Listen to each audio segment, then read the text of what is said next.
and stuff. Unfortunately, not copies, but you know where to get it. Jillian will be in charge as of now until 10:30. So. Cool. Power. Great. Yeah, so we're going to talk this morning. Ollie, let's push him just give me social media. Go ahead. Yes. Just a minute.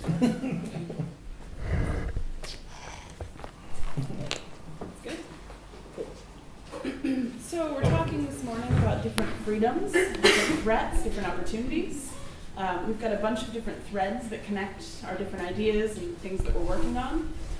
So I think it would be nice if we just started with a brief introduction, perhaps an opening salvo, if you will. Would it be okay if we start? Just, what are you thinking about this morning?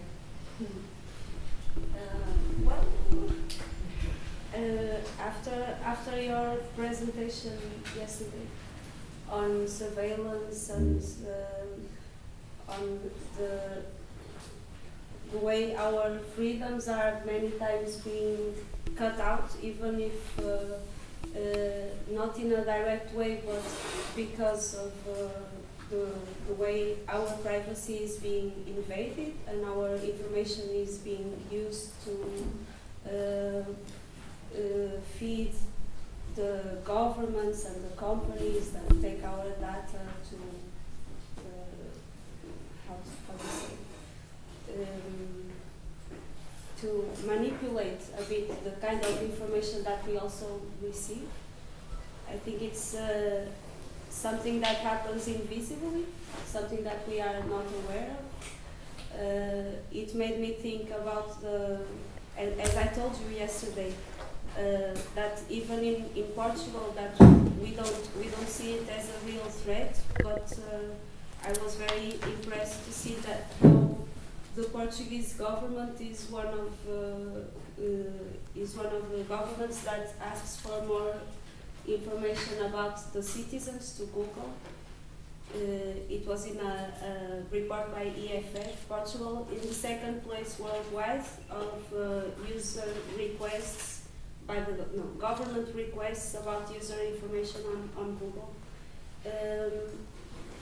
That's something that I think people should be aware of, so that they can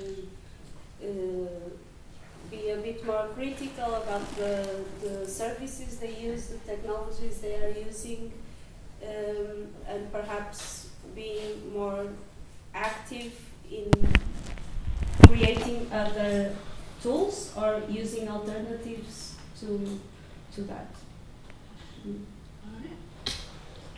And Len, what are you thinking about this morning? Well, I'm still quite taken away by what happened last night at the gig, but I'd like to, after what you said about the cost of freedom, we think when we're looking at things on the internet, maybe it costs money. I mean, we think about cost in terms of money, but we're actually paying for it in terms of our privacy and our freedom as well. And maybe there's another currency that needs to be displayed when we look at various and navigate through various channels on the internet. So that's kind of, and I think, yeah, but before you said that, I was thinking, we had a real freedom last night when we were playing, basically, which is very, very rare. And to set up the conditions for that freedom is fairly complicated. Yes. And I want to come back to that a bit, because there was something you said yesterday that I think connects really well to that. But first, I'm going to ask Vitor, what stuff are you thinking? Yeah, my thoughts. Well, besides a longing to be in bed because isn't it? Maybe like to follow up on these thoughts. I think I can certainly relate with both Sarah and Len. Obviously, this kind of sense of underlying oppression of some kind, where we already have the expectation that something that is fairly unknown to us is there, watching and looking for something, and how that becomes this kind of permanent condition under which we live in. But I think, Len, has made a very good point about the guitar workshop yesterday and how maybe it represents that kind of freedom of expression in an unexpected way. I think I would dare say that if we had presented this 20 years ago, people would have just thought, what the hell was that? That was terrible. And maybe some people still thought this yesterday, which is fine, of course. And in some ways, yes. I mean, if you're expecting a virtuoso concert, yes, it was pretty bad. But there's a space for this kind of expression in 2014. It's acknowledged and valued for what it is, the space for exploration and the fearlessness of it. So that's an opportunity in freedom of expression. Trying to connect this with my research concerns, which these days gravitate towards the borders of legality and illegality in cultural production. I think it's a good example of how often the issue of piracy is framed within what is allowed and what isn't, while we forget to check on the content. So some stuff that is being framed as illegal content might actually be culturally a lot more relevant. And yet we have no other access to it, no legal means of accessing it. Bootlegs, for example, right? And with the development of new media and how we can all record stuff. I mean, Vladimir Novas recorded yesterday's gig, I believe. But maybe Vladimir Novas wasn't the only one. Maybe there were people in the audience. And then what? Where do we stand? Where does that stuff go? It's framed as some kind of unofficial recording and stamped as, illegal, when actually, even acoustically, it presents us with a broader spectrum than freaking Bieber on MP3. So that's what I'm thinking right now. Justin Bieber on MP3. I want to go back to bed, quick. Well, so let me connect that with something that I was thinking about yesterday that I'm constantly thinking about, which is the idea of surveillance, and not even just strict surveillance or digital surveillance, but this sort of feeling of the state coming in. In what way do you feel like that impacts the production of music or the production of art? Is there an impediment to innovation there? Absolutely. Yeah. Absolutely, because there is a mainstream, and everything is aimed at the mainstream from the large record corporations and record companies. So everything is sugar-coated to the nth degree through auto-tune, but also through, and this has been going on for decades, through a thing called aural enhancement, which means that certain frequencies are pushed to the maximum, so that it makes our brains think pleasure, pleasure, pleasure, or feel pleasure, pleasure, pleasure from it, or that's the intention. What it actually does to most of us that know about this is just feelings of severe disappointment, because we'd rather hear as close to the original sound as possible, instead of this very samey saccharine coating. It's a bit like if you use Photoshop a lot and you use the same filters over and over and over again, or like the advertising industry and glossy magazines does. There are well-known filters to take the wrinkles out of people's faces, and to make people look really kind of really beautiful in the image the magazine wants to portray, in a kind of Miss World image, which is bullshit. People look like people, and it leads to all sorts of problems, from neurosis in young people to people feeling not quite good enough because they got wrinkles, or they don't look like this perfect picture. And the music industry is doing the same thing in a parallel vein by making everything sound so wonderful. You take your cracky little acoustic guitar and it doesn't sound that wonderful. But Because then it you does. used it, but it's then way it does. better. It's way better. But it's because people are being so bombarded and saturated with this stream of engineered stuff that's aimed at our senses, that goes in through our eyes and through our ears. And how does that impact musicians? There are lots of different types of musicians. Yeah.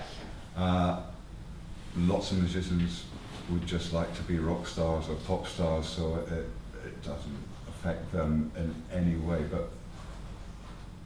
but commercially, possibly with success. Whereas people that I'd call good musicians who are very aware of it,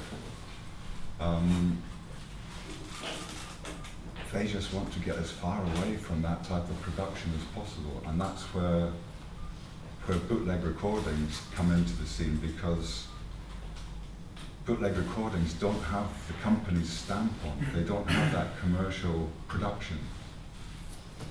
And yesterday at the beginning of the guitar concert, I said this is the antidote. I was going to say this is the antidote to the commercial bullshit that's out there, but I thought that was a bit negative at the beginning of the concert. Well, also people can figure it out by themselves. Yes. Can I just add to this? I think, to follow up on your challenge, Julian, I'm personally not as interested in how this process affects musicians as I'm interested in how it affects the act of listening. And I think, cultural consumption, music consumption in this case, has been focusing very much on the possibility of having all these huge collections of music in your phone, or, as little space as possible. So you have all these thousands of tracks compressed onto your little device in your pocket. But of course, like everything else, it comes with a price. And the price in this case is the reduction of the frequencies, right? In order for all of these songs to become small digital files, the highest and the lowest frequencies are thrown out. And of course they say, oh, you don't really listen to those frequencies. But the thing is, it's actually an invitation for your ear to become lazy and to actually start switching off in regards to those frequencies. You don't expect it, right? So you just switch off. And the issue of bootlegging is very interesting, because I belong to a couple of bootleg communities online, which are actually very ethical in the sense that they do not share music that has been officially released, and they respect the musician's wishes. If the musician doesn't want it to be shared, they do not share, right? Bootleg communities online, and for those of you who don't know what bootlegs are, they're unauthorized recordings of concerts in general, right?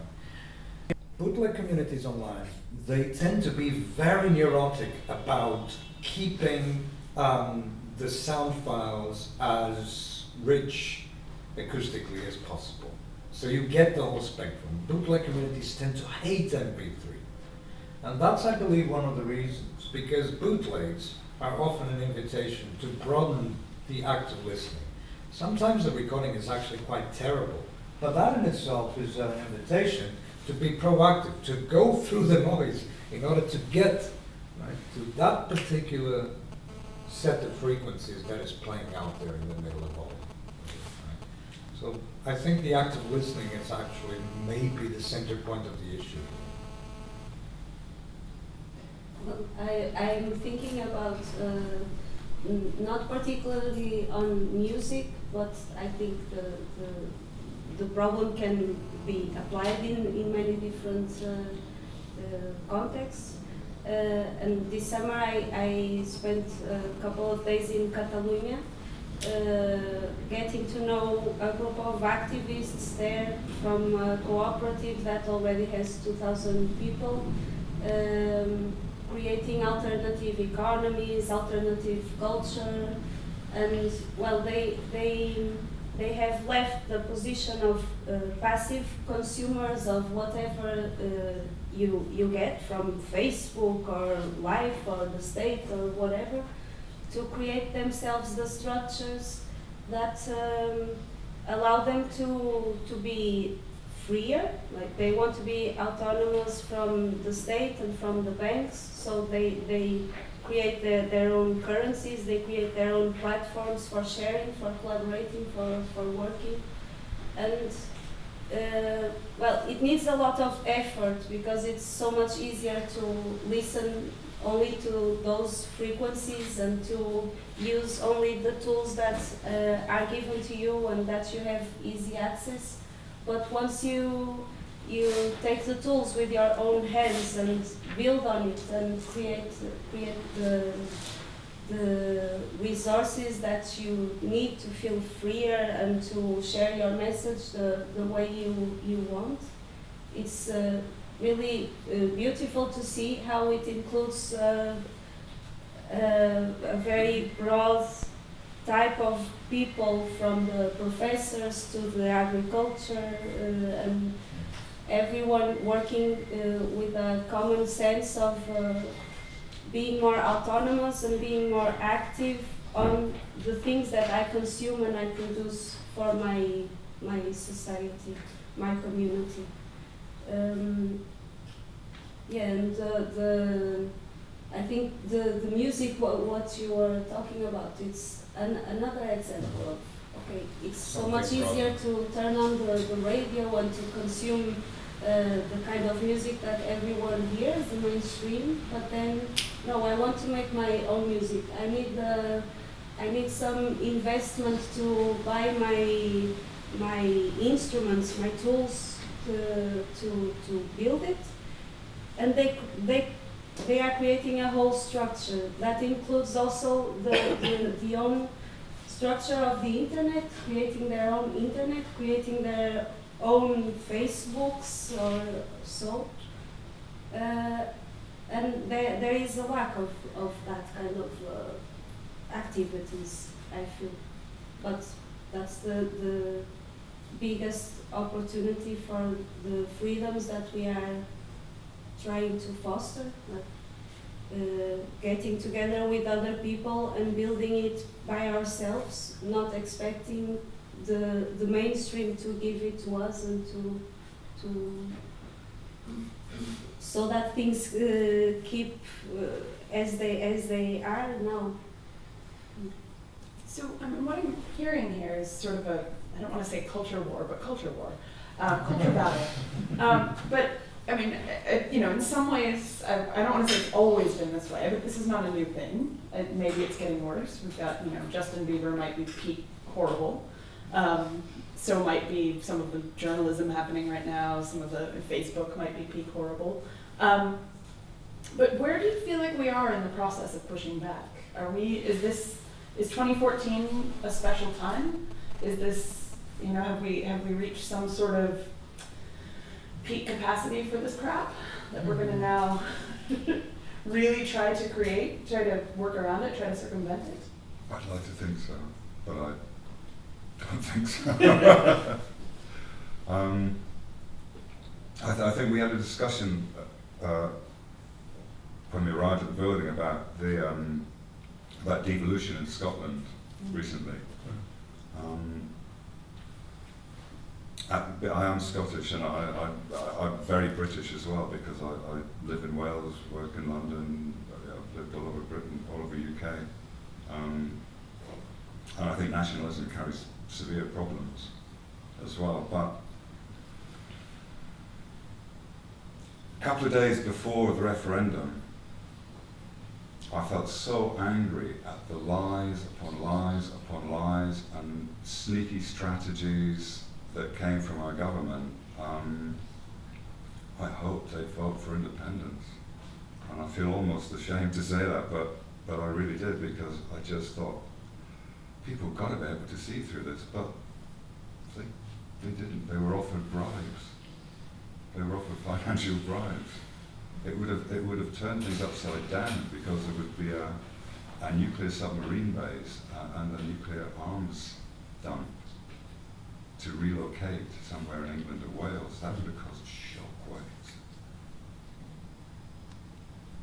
So I think the establishment is almost ready for this, and will do anything go to any measure to stop the tidal wave going over the sea defences at the moment.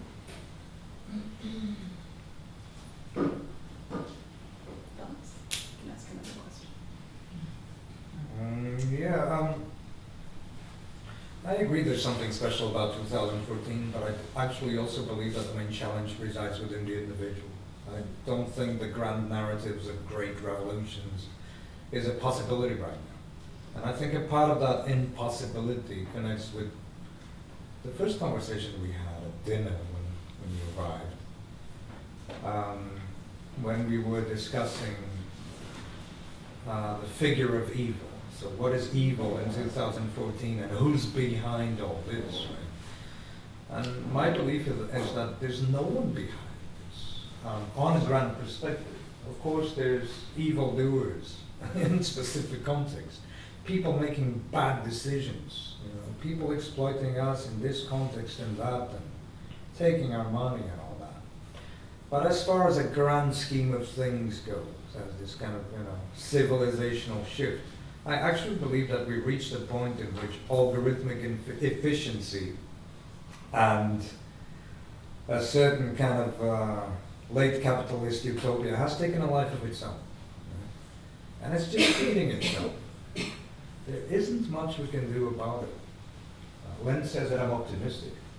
I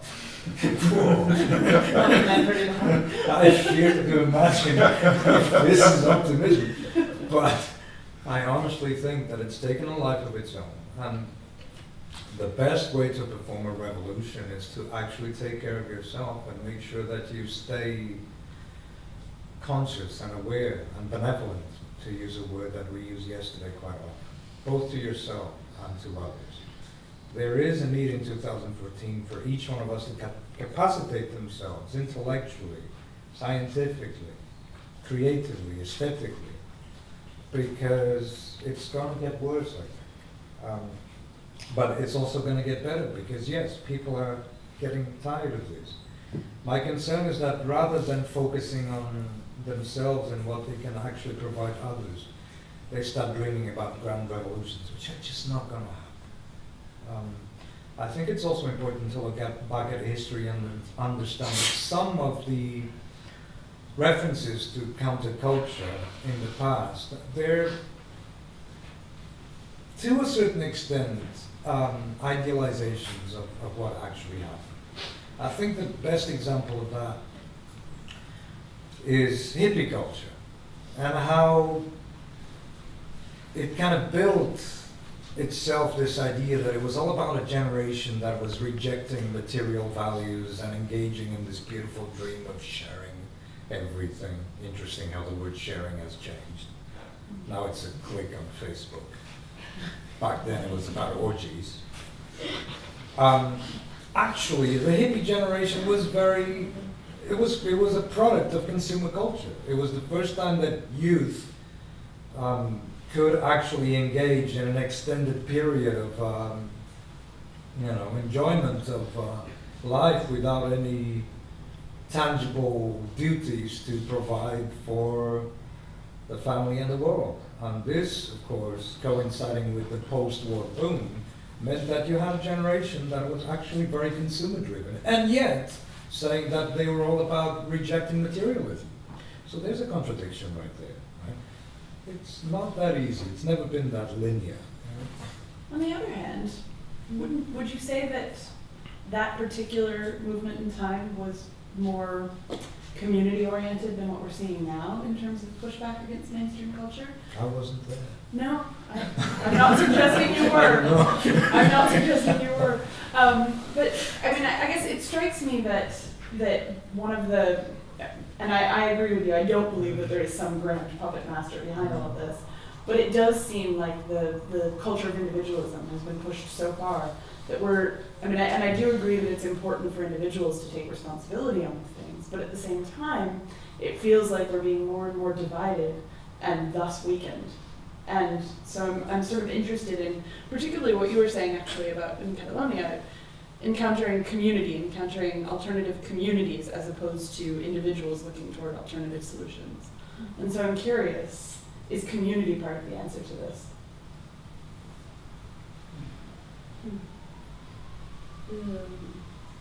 Well, I think that nowadays it's so easy to collaborate and to build communities that are not attached to a physical space. You can feel part of a community on the other side of the world, and I am here, the other people are all spread around, and this attachment to the place where we are really building our real lives, like the place where we eat and the place where we relate with other physical people that exist in our cities and communities, is perhaps getting a bit lost. So it's hard to implement changes and to feel attached to a place and to our own lives if we are always looking to build communities with the rest of the world and not the place where we are. And what I see in Catalonia is that, well, this group is a very big group. It has like 2,000 people. They are not all together. They are not all hippies, or they are not all punks, or they are using the networks, the online networks, to strengthen their communities, but they also have a very strong sense of we are here now, and this is where we want to make our living, and this is where we want to create some change and to be happier and to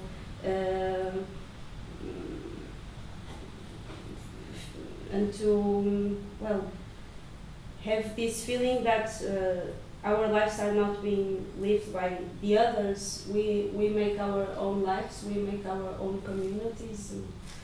And, for me, it was really inspiring to see that, because I think I see them years ahead of what we are, or what I am living here now in Porto. They have a sense of community, of belonging, of doing things with other people that are here and now, not thinking about the revolution that will come in 20 years, but doing it in their daily lives.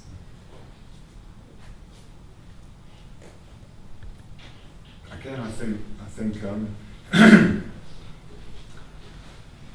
to go back to the referendum, recent referendum in Scotland, I think Catalonia was very much up in the news at the time as well, because the Spanish government was terrified of the Scots getting a yes vote for the referendum, because things would start to crumble as far as from their perspective.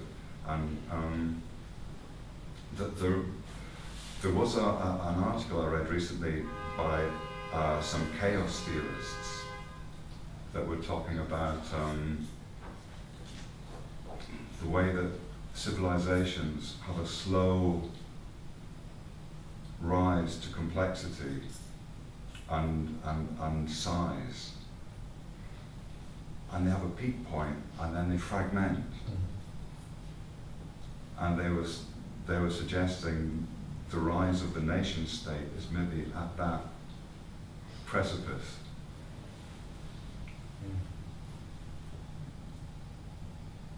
Which is a grand narrative in itself, I think. I can connect that back to the internet, actually.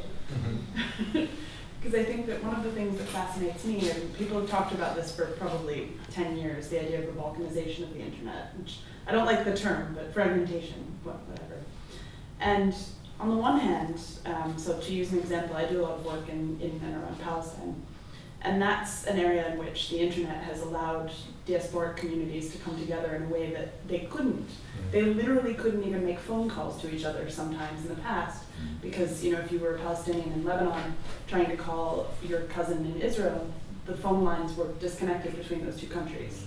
And so now you have different means of connecting that you didn't before, and I'm sure that that's true for a number of other diaspora communities. And yet, at the same time, we're also seeing fragmentation along country lines. China has walled off its internet, Great Firewall, so to speak, and this is increasingly becoming more common. Different countries restricting what you can see, and companies playing into this, not just with what you said. I mean, in Portugal, it's user data requests, but in other countries, it's removal requests. And so it's again, not a conspiracy, but they're certainly feeding off each other. And I wonder, does this separate us more? Does this actually, in some ways, solidify the nation state? Or does it somehow bring us together against, I don't know, this is a new thought, but feel free to take that in any direction you like. Or something else. I think you've got a very good point. What occurred to me after Lem's words, and I think you've just emphasized that, is how maybe, just maybe, it's even more optimistic, i.e. even worse than expected. We're not really facing these great civilizational challenges. We're just facing an algorithm probability.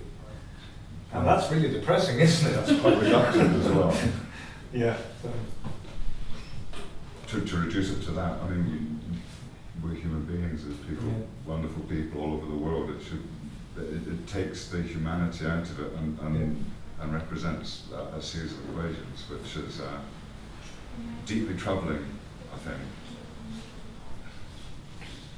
Yeah, which again makes me focus on the individual. I think that's individual. That's our first duty, you know.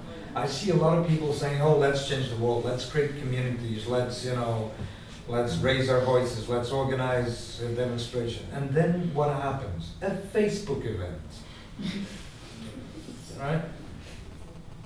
Nothing against Facebook events. Future Places has a Facebook event, you know. But I think often we're invited to first and foremost ask our own questions. Where do I need to be? What do I need to read? How can I actually challenge myself? What is my act of freedom today? What is my act of kindness today? Where did I go wrong? To whom have I been, unkind? That's the kind of homework that I think we need to do first and foremost. Because yes, it could be a civilizational algorithm, but that's the macroscopic view, and often we go in that direction. Or we go into the community, and I completely agree with you, Sam. It is about, right now, it is about location. It is about connecting with people who share your daily life and actually creating that ecosystem and taking really good care of it. That's actually the reason why I invited us to do this in the garden rather than the auditorium. Because we are surrounded by an ecosystem.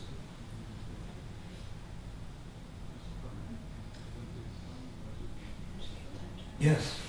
10 minutes. 10 minutes to go. I feel like if there's anyone who has something they'd like to contribute, I'd love to invite that. I couldn't help but react to things you guys were saying about music earlier, especially being a singer myself. No, but I think there is definitely starting to be a backlash against all that. I think it's gotten to a peak. Absolutely. You're probably missing some of these things like this Megan Trainor, I think her name is. I'm all about that bass, no trouble. Things like this. You gotta check it out. No idea. She's talking about how the Photoshop has to stop and things like that. You're starting to see more regular people in music videos, even big music videos. I don't know if it's part of their propaganda as to say, oh, I'm a normal person. But no, I think it's kind of people are getting tired of stuff. And then you see your, I'm starting to like her more and more, Taylor Swift. I didn't like her when she was a kid. But I have to admit, now as she's becoming a young lady, I'm liking the things she's doing, and she's coming out with these videos and things that are very, taking wind of her own sails, and this is all a farce. This is all a farce, everybody. Don't believe the hype kind of things that people are doing. And then you have 30 Seconds to Mars. They do a lot of things like this. The thing they did with Hollywood, I don't know if you ever saw the music video they did for Hollywood. they tell a lot of the success stories, and they tell a lot of the, and then you have these people who didn't make it, who they show too. So trying to, taking off this mask, this unmasking is going on, even amongst people in the industry, I think. And that's your Jon Stewarts, your people like that. Does that make sense? What I'm saying? Sorry, I had to check. It does. So I think there is definitely a backlash. I don't think it's all doom and gloom, like you were trying to say earlier. So I think you are seeing that. But then still, I still, especially as a woman, still feel the pressure of you need to be perfect. You need to be, you know what I mean? I still, everyone's feeling that warm and fuzzy, but at the same token, if you want to succeed, you have to be a certain standard. You know what I mean? So there's still that, and I don't know. So take that for what it's worth. Yeah. So I think it's on the horizon that people are fed up with how far it's gone. Can I pick up on one word that you used that I think is crucial, culturally speaking, which is the word success, of course. Yeah. If you want to succeed. Right? Yeah. What are the terms, what is the measure of that success? Yesterday night, before we got on stage, we were in the basement holding guitars. Some of us were a bit nervous and everything. And suddenly it came to us very clearly. We've already succeeded. The gig can be a complete disaster. People can boo us off. But guess what? This morning we didn't know each other. And 10 hours later, we're holding a guitar and we've taken that leap of faith. That's already huge success, isn't it? Absolutely, absolutely. Yeah, on the actor side of me, I have done, as you know, some workshops with people, things like this, and seeing someone, and honestly too, actually, when I was in acting school in New York, the more interesting people to see sing were the people who had never sung in their lives. Yeah. There's this one young lady who, she really didn't have singing, and her mother had this thing with her throat where she couldn't really talk properly. And so she never really grew up in a house that sang. So she started out kind of singing kind of like, very kind of, but by the end she was kind of like, okay, no, I'm going to do this with you guys, I'm going to do the exercise, I'm going to do it. And by the end of her performance, everyone was just like, yeah, good job.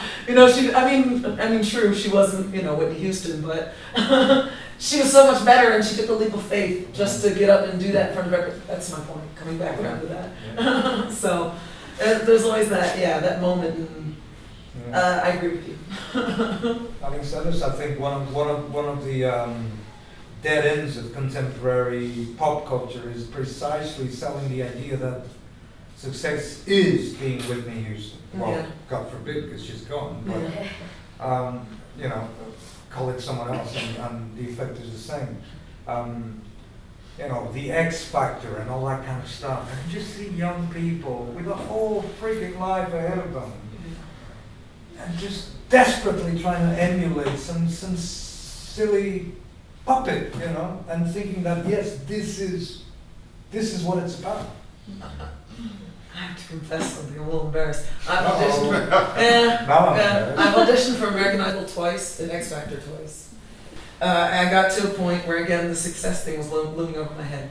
Especially amongst a bunch of scientists. My family's a bunch of scientists. So, and I'm an artist. And I always get to these points occasionally where I'm like, I need to get a real job. Right. I need to, be a responsible adult. I have a child and everything. You know what I mean? So I get to these points where I'm like, I need to do something to make money. And that's why I want to, and also I want to do the experience to tell the kids about it and tell them, this is what it's like. So there's these combination of things going on. So yeah, but I do go in with the intention of kind of Katniss Everdeening the whole situation, kind of blowing it up from the inside. So I do kind of have a little chaos in mind. So I'm not totally brainwashed into thinking it's like this great thing.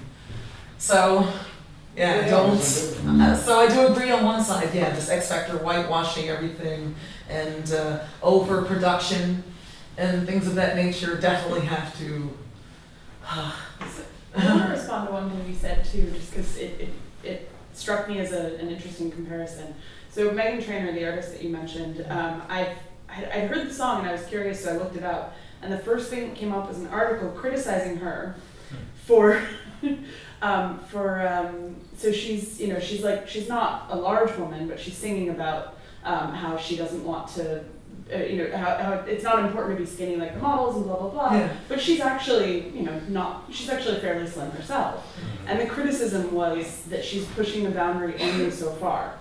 That she's basically, there's some lyric, I don't remember what it was, but that she's pushing it to say, it's up to here, and then, but going past that is still probably not okay. And there's an interesting comparison that I've heard from, there's sort of this left critique happening right now in the US on some of the more left media. And so, what's his name? Chris, the guy on MSNBC, do you know who I'm talking about? No. Oh, what is his name? I can't think of his name. Anyway, What's this, I'm just thinking Chris Matthews. no, maybe, I don't know, there's this popular A talking head type guy. young presenter on MSNBC, which is probably the most left channel in the US, which is very sad. But he sort of pushes these boundaries. He has people on his show that would normally be on, but he still will only speak to a certain point. And then, so it's almost like he's stretching the boundary, but he's only stretching it to a point where if you choose as an individual to go past that politically, you're still crossing a red line. And I worry that that's something that's happening with these artists, these journalists, whomever, that are sort of, they're stretching the boundaries for us, but they're still creating limits and still creating barriers on what's acceptable. I'm creating contradiction, if you allow me. I think after, your public admission of having been through the process of, podcasting, I think it's absolutely appropriate, and I actually respect that a lot, because it gives you the actual experience of something that most of us talk about from the outside. That's really good. And I think also it's very good that you're able to give the testimony of that kind of ambivalence. It's one thing and it's opposite, right? That's also, I think, a defining notion of contemporary culture. Coexistence of opposites, which used to be a conflict. And it's now simply a paradox, the age of paradox. It's just out there. It's one thing and it's opposite. I believe also, Julian, that what you're referring to is also interesting because it signals what is often happening, which is a fundamental contradiction between discourse and reality. Baudrillard, the French philosopher, pointed this out very, very early on when he said, what we are left with essentially in contemporary culture are free signals. They mean nothing, right? So you get the pop star saying, oh, you're beautiful. So freaking what? It's a pop star, right? And yet the message is there. So let it inspire you for all it's worth. But again, it's about your own self-development. You don't need Taylor Swift, with all due respect, I like her too. You don't need her in order to reassure yourself that, yes, you're worth it, of course you are. But do it in your own terms.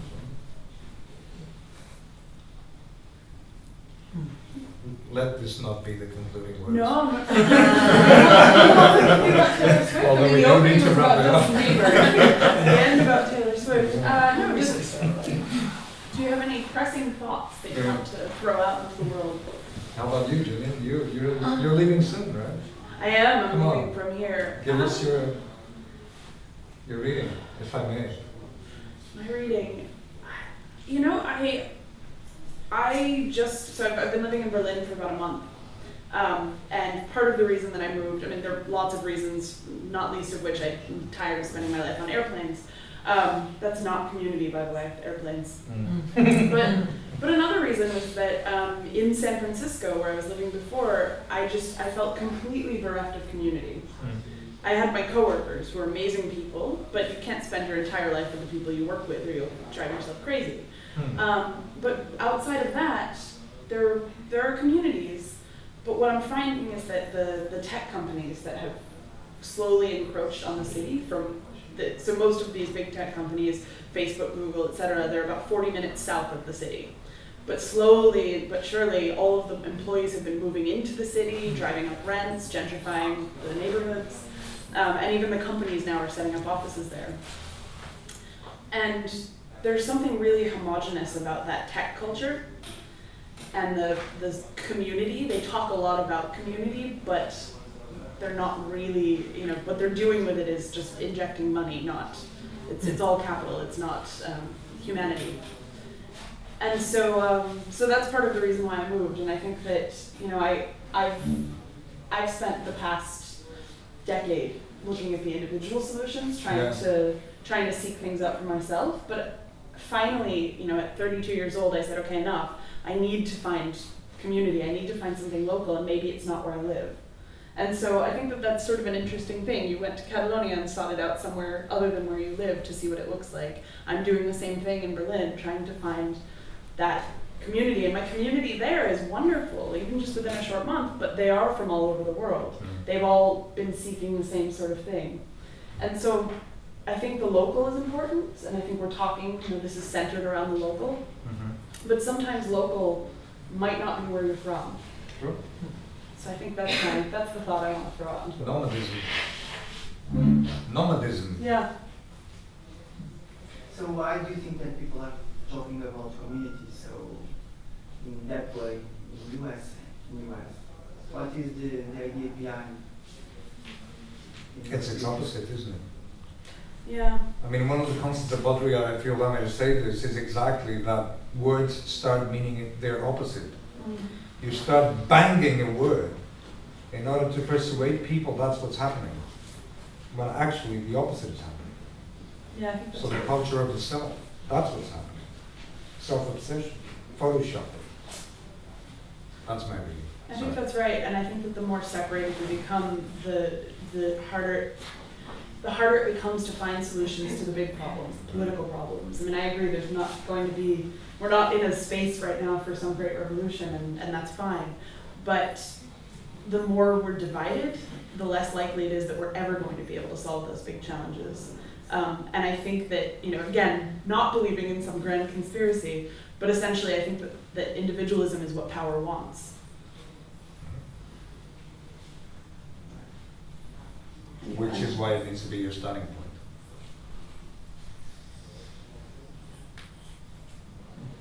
Any final thoughts? It's okay. Do you?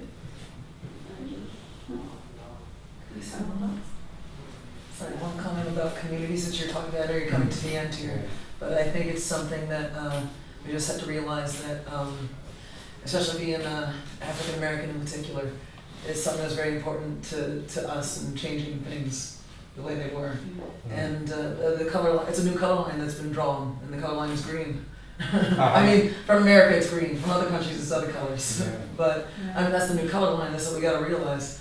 All the shootings and everything that have been going on for a while, they warned us, I think they kind of liked that we were saying it was racially motivated, but now all these things that are going on with the police and everything, the police and shooting people who are unarmed and things like that, it was targeted at black men, and that was kind of something we were kind of used to, honestly, and so it wasn't as, so we thought it was still that same conflict. But now you're seeing these stories of children being shot unnecessarily, just random men being shot by police, by policemen who are supposed to serve and protect. So there's something, the community, the idea of community does have to change. What you're saying, I think you're absolutely right. And we just have to realize that's the new color line. Everybody's included. White men who are not Bill Gates, you are included too. Okay, and the sooner you realize that and get on the right team, I think we'll be on the right road. If that makes sense. Yeah, no, it does. Yeah, I think that's the perfect concluding line. I like that. Thank you, I like that. Yeah, thank you. Thank you all. And Yeah. do you have any announcements for us? Yes, well, first of all, thank you guys so much, and round of applause.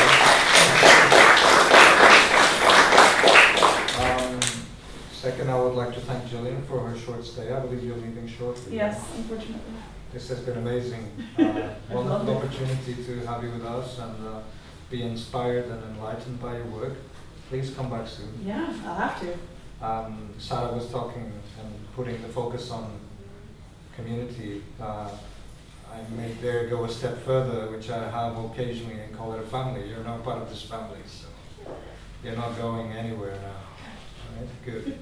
So thank you so much, Julian, and thanks, Karen, for providing the opportunity of having Julian with us.